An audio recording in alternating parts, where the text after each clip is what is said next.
Pai do Senhor, igreja. Tá achando a igreja quietinha hoje? Agora a gente começa a dar uns glórias aí, né? Aproveitar, porque é bom estar na casa do Senhor. Nós temos motivos para estarmos alegres, motivos para adorarmos. Eu convido os irmãos a se colocarem de pé. Jorge, me passou um pouquinho na missão. Eu estou um pouquinho louca, mas vai dar tudo certo. Convido os irmãos a abrirem no livro de Êxodos, capítulo 2. Nós não vamos ler o capítulo todo, não. Vamos ler apenas versículo 1 até o 8. Do 1 até o 8. Foi-se um homem da casa de Levi e casou com uma descendente de Levi. E a mulher concebeu e deu à luz a um filho, e vendo que era formoso, escondeu-o por 3 meses. Não podendo, porém, escondê-lo por mais tempo, tomou um cesto de junco, calafetou-o com betume e piche, e pondo nele o menino, largou-o num carriçal à beira do rio. A irmã do menino ficou de longe para observar o que lhe haveria de suceder. Desceu a filha de Faraó para se banhar no rio, e as suas donzelas passeavam pela beira do rio. Vendo ela o cesto no carriçal, enviou a sua criada e o tomou. Abrindo, viu a criança, e esse menino chorava. Teve compaixão dele e disse: este menino é dos hebreus. Então disse a sua irmã, a filha de Faraó: queres que eu vá chamar uma das hebreias que sirva a Diana e te crie a criança? Vamos ler somente até aí. Senhor nosso Deus, Pai de amor, obrigado, Jesus. Obrigado por tua palavra que nos alimenta, que nos ensina e que nos fortalece. Fala através, Senhor, da tua palavra para a tua igreja. Mas pedimos perdão por cada erro, por cada falta de atenção nossa, pela desobediência ao teu Santo Espírito. E te peço, por tua misericórdia, que seja conosco e que exorte, trate e alimente a sua igreja. É o que nós te pedimos em nome de Jesus. Amém. Podeis aceitar? Esse texto fala de um menino muito conhecido. Alguém conseguiu identificar que menino é esse? Moisés. Quem era a mãe de Moisés? Quem lembra? Quem? Joquebede.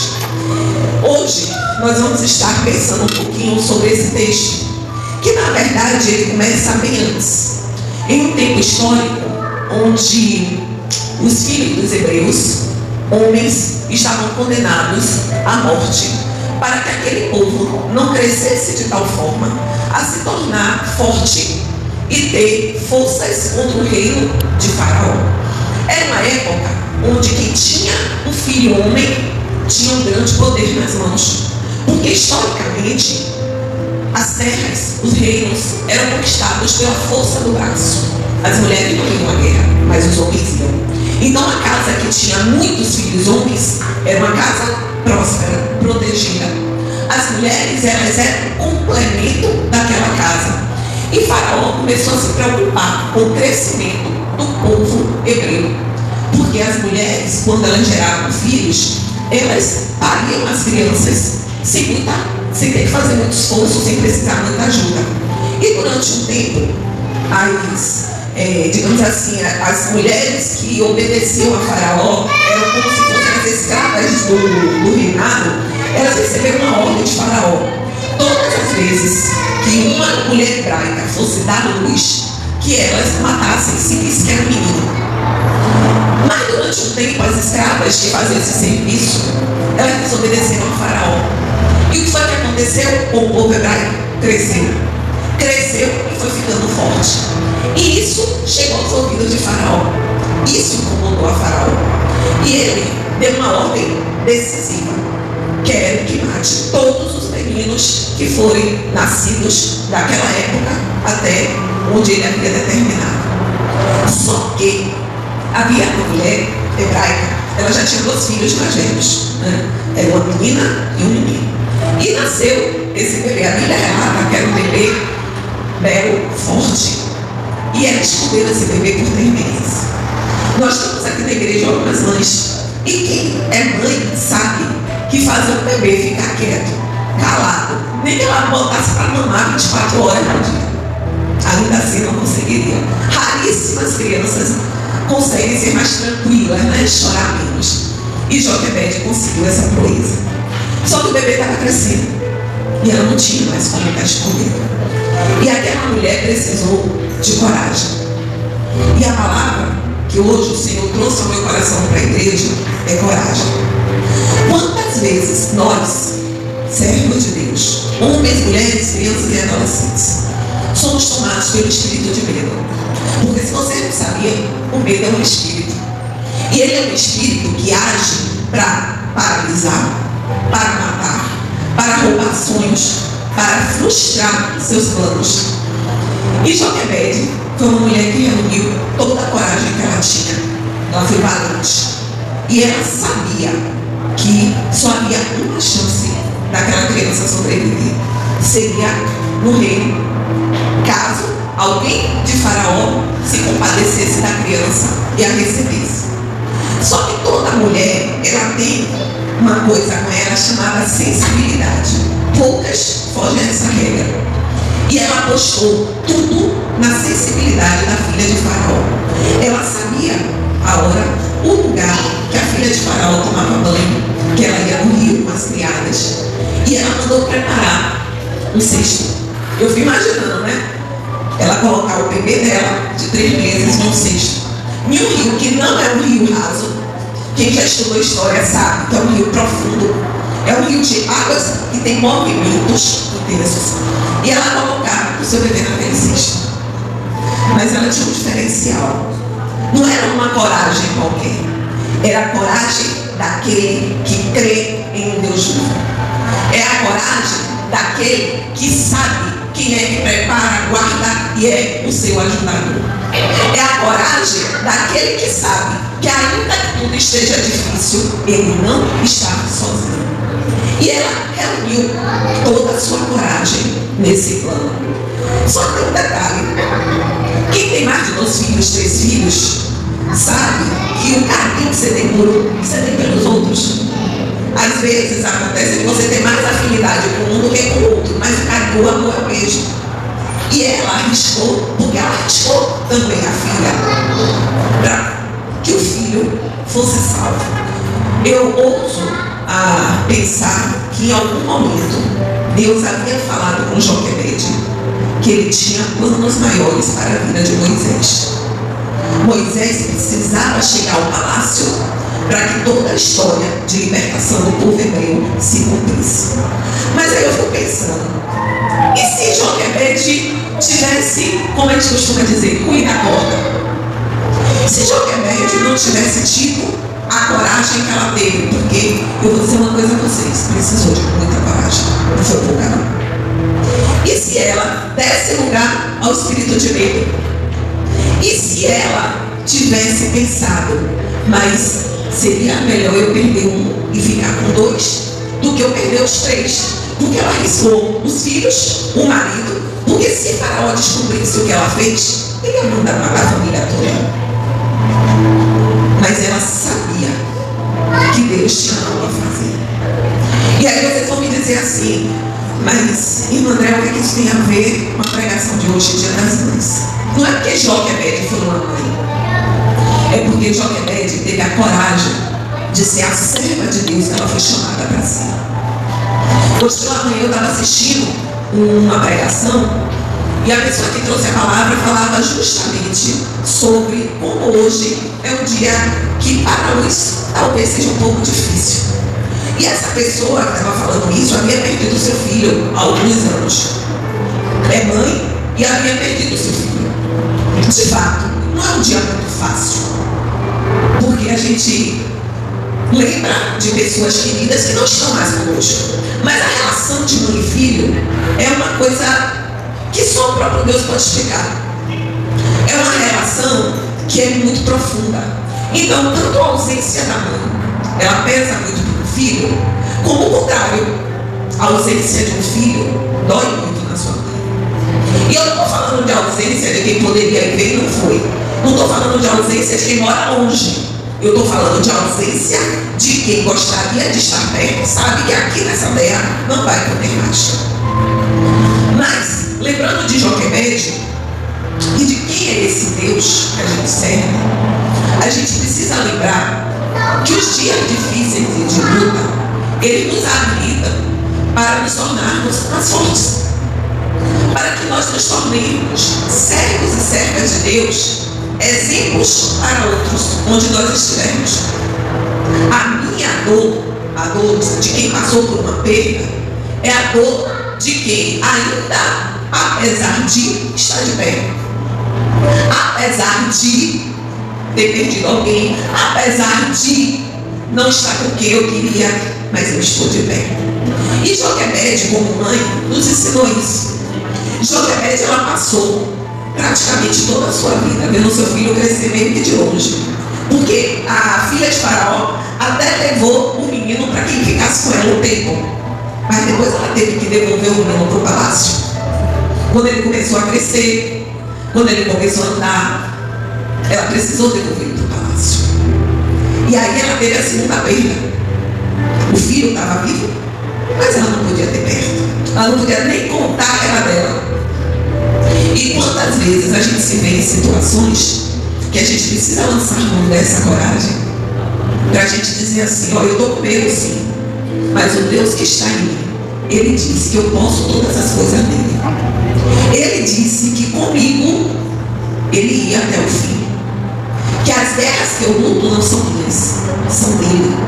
Então, meus queridos, eu quero dizer a você o seguinte: eu não vou me alongar essa noite, o tempo correu, foi uma noite que acabou se tornando um pouco curto o tempo, mas seja no trabalho, seja um sonho, seja um desejo, seja até mesmo uma decisão que você precise tomar, você vai precisar de muita coragem.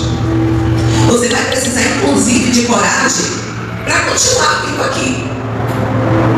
Porque às vezes a gente está tão cansado que a gente diz assim: eu estou indo na igreja e nada acontece, nada muda, tudo igual, 10 anos, 8 anos, 5 anos e nada muda. E é preciso ter coragem para continuar acreditando que aquele que prometeu é fiel para cumprir. Que Deus não é Deus de brincadeira, Ele não é Deus que engana. Mas nós às vezes precisamos vencer esse demônio, porque o espírito de Deus é um demônio que nos amarra, que nos atrofia. Quantas pessoas gostariam de fazer uma faculdade, são inteligentes, mas têm medo de ir, porque acham que não vai conseguir, porque acham que não vai dar conta, porque acham que não vai ter dinheiro suficiente. Quando Deus diz: podes todas as coisas em mim que te fortaleço. Vencer o medo. É a semana retrasada, se eu não me engano, eu estava conversando com um adolescente, e essa adolescente me dizia assim: eu não vou fazer mais tal coisa porque eu vou errar. E eu disse assim: mas como você sabe que vai errar? Aí ela me respondeu: porque eu já errei, eu fiz e errei. Aí eu respondi: mas quem foi que disse que ia ser fácil? Quem foi que lhe disse que ia ser fácil? Vai errar uma, vai errar duas, vai errar três, até a hora que você vai acertar. O que não pode é deixar de tentar. O que não pode é deixar esse espírito me parar. O que não pode é deixar de ser exemplo. Sabe por quê? Deixa eu dizer uma coisa a vocês. Existe um movimento nas águas que faz com que ela se torne saudável. O que é uma água saudável? É a água que não está parada. A água que está parada, ela fica mal cheirosa, ela morre. Como assim a água morre? Porque ela fica imprópria, ela não pode ser usada. E eu e você somos essas águas que precisam se movimentar. Mas quem que movimenta a água? É o Espírito Santo que está em você e em mim. E às vezes o Espírito Santo faz isso, ó, dá um passo atrás, porque você escolhe ir sozinho, porque você escolhe resolver sozinho, porque você escolhe ter medo. E não se surpreenda, muitas vezes a gente escolhe ter o medo, que é mais fácil você desistir por medo do que você continuar e tentar. Eu vou chamar aqui uma voluntária, de preferência que seja uma mãe. Agora tem que ser rápido, porque o tempo não vai nos esperar. Uma mãe voluntária. Prometo que não vai ser brinco não. Vai ser uma coisinha bem fácil. E eu peço que vocês prestem muita atenção ao que vai acontecer aqui. Eliana vai se colocar aqui à minha frente. E eu tenho aqui nas mãos um rolo de linha, tá? Segura aqui, Eliana, por favor. que ora, e essa linha representa os medos, representa os adolescentes. Preste atenção aqui, que isso é importante, viu? Isso aqui vai representar os medos, vai representar as lutas que a Eliana tem que viver como mãe, como esposa, como profissional. E aí, Eliana todo dia ora. Estica sua mão, por favor, Eliana. Eliana ora. Eliana, uma vez por semana, faz jejuns. Mas aqui, ó, o problema tá nela, tá vendo? Como em todos nós, temos problemas. Eliana não deixa de ler a Bíblia, faz a devocional dela. Todos os dias dá bom dia ao Espírito Santo e chama ele para ir com ela, onde ela for. Eliana não falta aos cultos, pelo menos uma vez na semana. E Eliana sempre convida o Espírito Santo para que ele possa ajudá-la a tomar decisões. E aí, Eliana percebe que algumas coisas não estão indo como ela gostaria. E aí, ela lembra que a força dela vem do Senhor. E você faz o que com isso que está ali prendendo as mãos, Eliana? Vá, com força, vá, puxe. Soltou, correto? Pronto, estica a mão aí, Eliana. Só que aí na caminhada, Eliana começou a se desanimar. Eliana foi ficando triste. Eliana foi ficando triste. Aí ela já passou a orar menos tempo.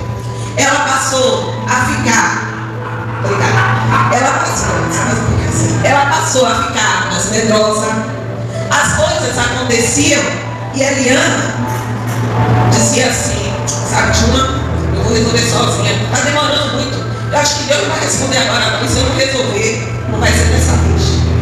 E aí a Eliana para de se consagrar. Vem na igreja só no dia da Santa Ceia. E quando vem, ainda tem isso. Aí a Eliana, de vez em quando, lê a Bíblia. Porque ler a Bíblia tem que ter tempo. E aí, os problemas na vida de Eliana só crescem, só crescem, só crescem. E a Eliana desanima tanto. Diz assim: mas sabe de uma? Eu assisto tudo em casa. Eu não perco nada na igreja, eu vou lá. Aquela igreja a gente vai, faz as coisas e nada acontece. Só que aí, o dia mal fica pior. E sozinha, seu Espírito Santo, Eliana vai tentar resolver e sair do problema. Tenta aí, Eliana. Tente. Faz uma vozinha. Faça força, Eliana. Ela não vai conseguir sozinha. Obrigada, pastora. Ela quer ser desviada. Ela não vai conseguir sozinha. O Espírito Santo de Deus, Ele é quem nos ajuda. É Ele quem nos fortalece. É Ele quem nos torna como Joquebede. Hoje é dia de nós, sim, mas é dia de servo de Deus. Eu hoje conversei com uma pessoa e falei assim: olha, dia das mães é todo dia, viu? Por que é todo dia? Quando a gente ama, quando a gente cuida, quando a gente quer bem, não tem hora, não tem data. Eu posso almoçar amanhã, eu posso almoçar domingo. Hoje é uma data. E que bom, obrigada, Eliana. Ô, pastor vai ajudar, Eliana. Pois é, e o pastor ajuda, também ajuda. Mas a gente precisa fazer a nossa parte. Então agora, eu já estou chegando no finalzinho. Eu vou pedir primeiro só as mães que fiquem de pé. Só as mães, só as mães. Quem é mãe, fique de pé. Luísa, meu amor, me ajuda aqui. As mães vão receber só mãe. A da sua mãe eu mando depois. Se acalma, eu vou entregar no final do culto. A mãe de Sara, a mãe de Gabriela, e no final vocês vão levar na mãe de vocês. Mas é porque agora o mistério é com as mães. Pronto. Luísa. Pronto, atenção aqui, senão a gente vai perder o mais importante. Atenção. Luísa vai entregar um presente a cada uma de vocês. Um presente. Atenção. Dentro dessa sacola, esse ano, eu disse assim: Deus, eu quero dar mais lembrancinha. Porque lembrancinha todo mundo retira. Eu quero dar às mães algo que tenha sentido para elas, que tenha uma utilidade no mundo espiritual. E aí eu comecei a procurar algumas coisas e a pesquisar. E eu encontrei essas agendas. Você, mãe, vai receber essa agenda. E você, a partir de hoje, toda semana, você vai escolher um dia, ou sábado ou domingo. Geralmente a semana termina no sábado e começa a outra no domingo. Você pode entregar. Você você, no sábado, você vai anotar quais foram as bênçãos que você conseguiu viver naquela semana. Nesse caderno, você também vai anotar quais são as suas maiores lutas, com data. Você vai colocar, as que receberam podem sentar. Vocês vão colocar, por exemplo, estou orando para que meu filho que se desviou volte para o Evangelho. Você vai colocar lá a data do dia que você marcou isso. E você vai fazer o seu propósito com Deus. Escrever ali, ó, quero que meu marido se converta, porque já tem muito tempo eu orando. Você vai colocar a data. E você vai começar a orar. Sabe por quê? Nós temos o hábito de não sermos tão gratos, porque a gente esquece. A gente esquece, é incrível, até mesmo de orar por aquilo que é o nosso maior desejo. Adolescentice, segundo aviso. Então, o que é que você vai fazer? Esse caderno é o seu caderno de guerra. Por que caderno de guerra? Você vai se desafiar a toda semana lembrar de uma bênção que Deus te deu. E vai colocar com data as lutas que você tem que vencer agora. Quando você vencer a luta, você não esqueça de registrar também a data que você conquistou a vitória. Vocês vão observar que quando chegar no final do ano, vocês vão ter muito mais. Obrigada, viu? Vocês vão ter muito mais a agradecer do que a pedir. Isso é um hábito que todos nós precisamos ter. As mães ganharam como lembrança o caderninho. Mas todos nós, adolescentes, homens, precisamos criar esse hábito de ter o nosso caderno de registro. De ter o nosso caderno onde a gente coloca as bênçãos já alcançadas. E agora você vai se colocar de pé. E nós vamos orar, todos nós. As pessoas que, por exemplo, hoje Jackson não veio, Selma, que está com uma mãe adoecida, não pôde vir, Luísa vai se responsabilizar em entregar, tá? Para que essas irmãs também possam ter esse hábito. E a gente compartilhar o que é bom. Sabe por quê? Muitas vezes a gente vê as igrejas assim tão vazias. Sabe por quê? Porque nós precisamos despertar no outro o desejo de estar aqui, o desejo de vir à casa do Senhor, o desejo de adorar, o desejo de buscar. E às vezes a gente precisa de coragem para isso. Coragem de ser exemplo, coragem de fazer a diferença na vida de alguém. Leva suas mãos e você vai dizer assim: Senhor, se até hoje eu não fiz como eu deveria fazer, eu assumo diante de Ti o compromisso de me esforçar para vencer os medos, de ter coragem e lembrar que o Senhor é quem me ajuda, que em Ti eu posso todas as coisas, que em Ti eu sou mais do que vencedor, que em Ti eu já conquistei todas as coisas no mundo espiritual. E entrego a minha vida, da minha família, os meus sonhos, todos os meus objetivos em Tuas mãos. E levo cativo diante de Ti todo e qualquer espírito de medo, para que a partir de hoje eu viva apenas sob Sua orientação. E desde já eu agradeço. Em nome de Jesus. Amém.